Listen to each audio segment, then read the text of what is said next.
Good morning, everyone. Welcome po sa Everything Bible. And as we continue our series here in the book of Esther, we're now going to be on our fourth episode. And so far, medyo marami pong blessing tayo nakuha in the first eight verses of chapter 1. Today, we'll go back to verses 7 and 8 and we'll focus on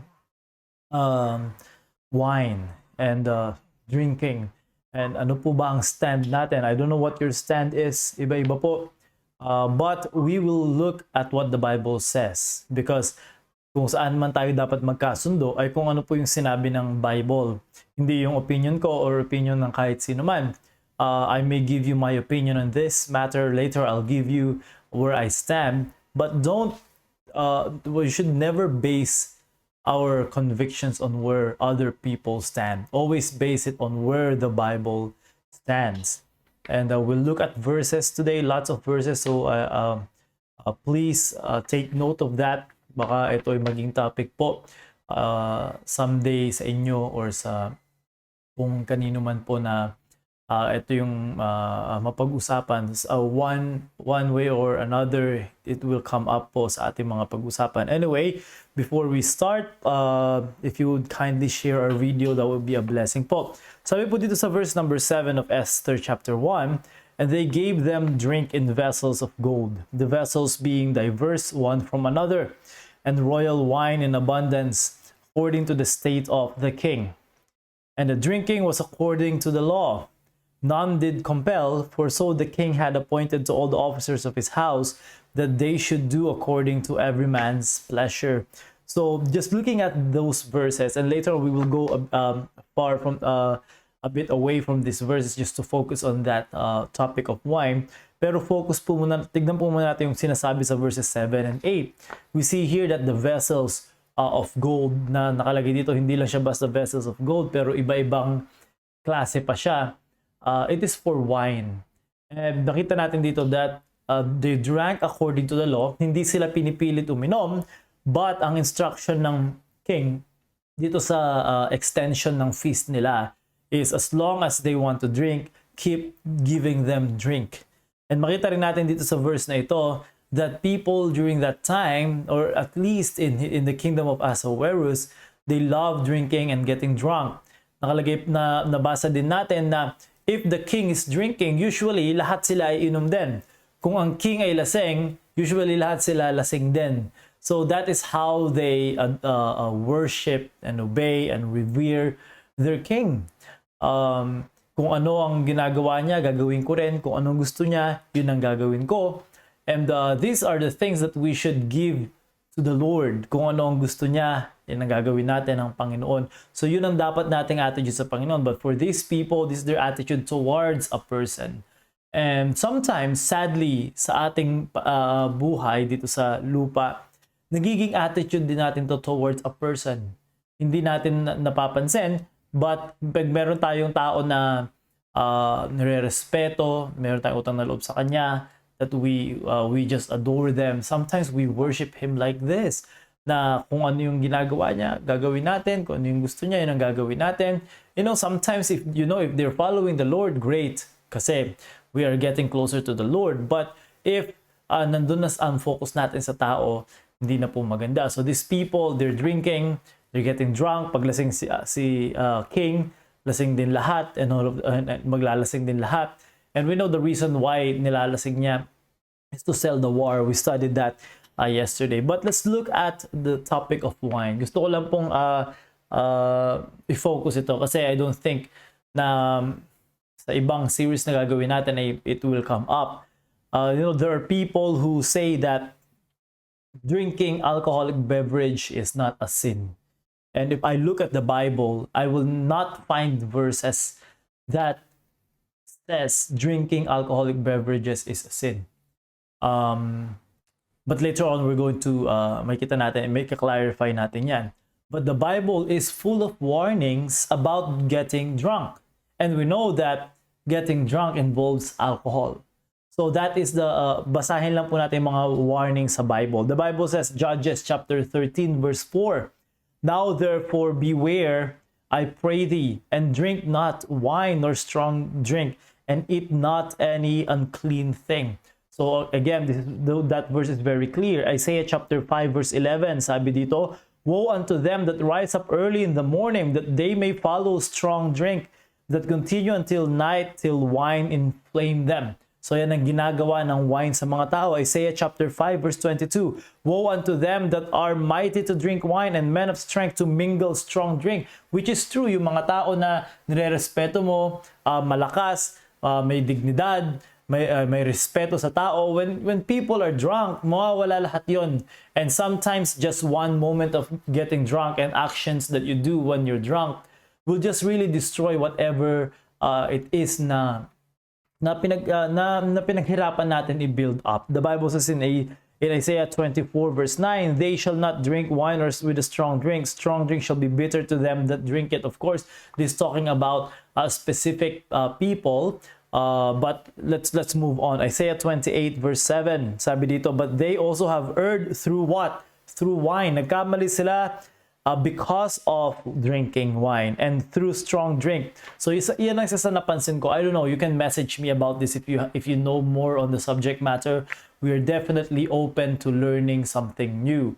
And I just asked help from my dad. Of course, he's a pastor, to talk about this topic and to give me some principles.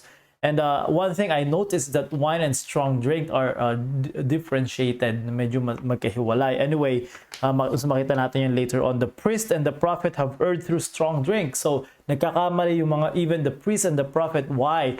Because of drinking. They are swallowed up of wine. They are out of the way through strong drink. They err in vision. They stumble in judgment. Walang tao na tamang magdesisyon pag nakainom.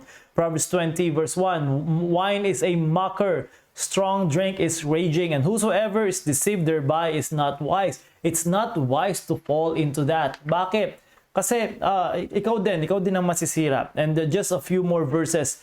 Proverbs 23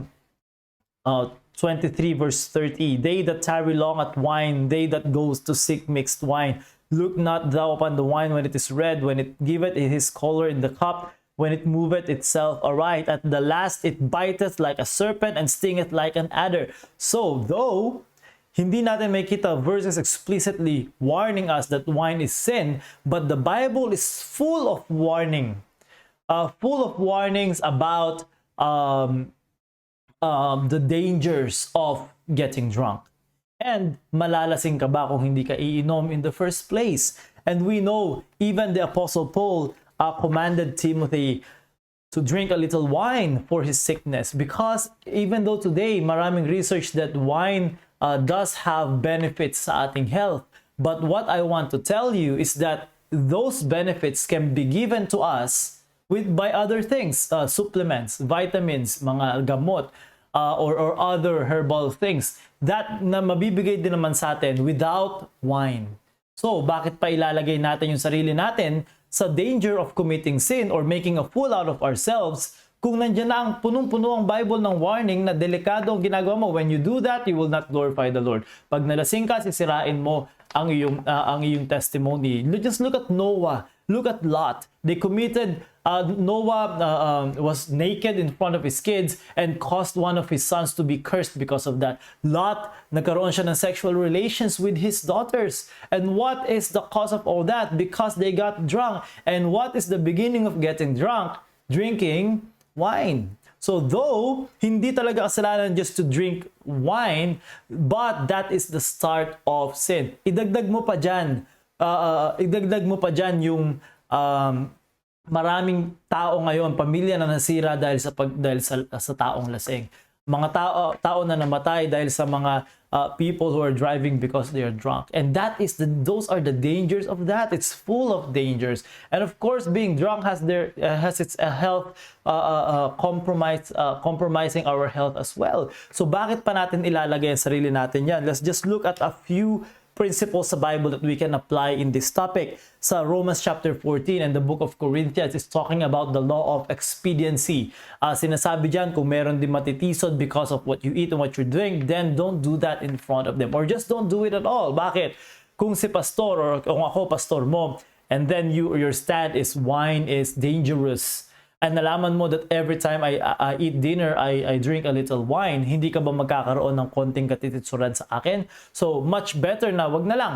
Hindi po ba?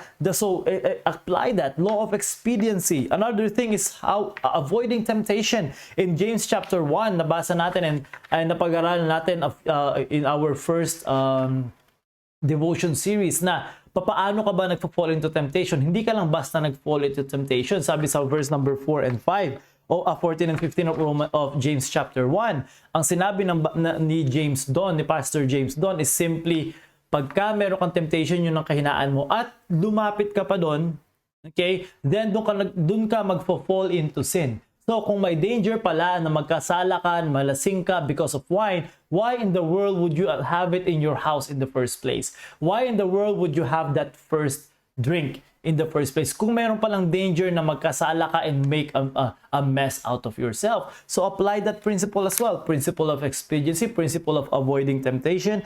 And just today, just practically, maraming things associated with wine and alcoholic beverages that are just wrong.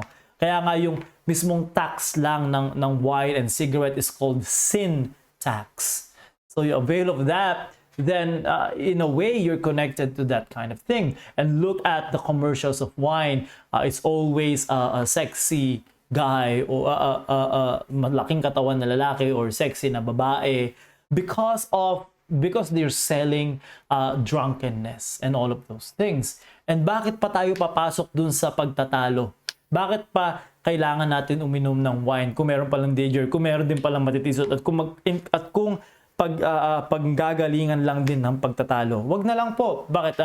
Ang gusto ba natin is for health benefits? Then find some alternatives. Marami pong alternatives today na hindi na natin pagtatalunan, hindi na magkakaroon ng debate because of that, and hindi na magkakaroon ng katitisuran because of that. So are you drinking wine? Are you drinking alcoholic beverages? You are placing yourself in a great danger to be drunk. And the Bible is full of warning that be not drunk with wine wherein is excess, but be filled with the Spirit.